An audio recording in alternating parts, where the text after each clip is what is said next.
दोस्तों, आप सबने घातिक फिल्म तो देखी ही होगी। कातिया जब एक बुजुर्ग आदमी को बीच चौराहे पे कुत्ता बनाता है। ये मंजर देखकर आपका भी मेरी तरह खून तो जरूर खोला होगा। पर अगर कोई अपनी खुशी से कुत्ता या कुतिया बने तो क्या ही कहना। तो चलिए दोस्तों, यूके में चलते हैं। ये है टॉम। पिछले 10 साल से ये अपने आप को कुत्ता मानता है। घर में ये एक पिंजरे में रहता है। इसका खाना पीना सब कुछ कुत्ते जैसा ही है।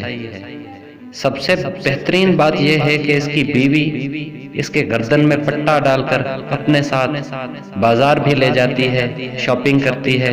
ये कुत्ते की तरह ही रिएक्ट करता है। दोस्तों, इससे मिलिए। ये है सारा। ये अपने आप को कुतिया मानती है। खैर, अपने राजस्थानी भाइयों को अगर इस लड़की को गाली देना भी पड़े तो ये बुरा नहीं मानेगी, क्योंकि जो ये गाली देंगे वो तो ये पहले ही बनी हुई है। दोस्तों, यूके में तो कुत्तों का एक बहुत बड़ा ग्रुप है। वैसा नहीं जैसा बम्बई में नजर आता है। ये ग्रुप आदमियों का है जो सब अपने आप को कुत्ता मानते हैं।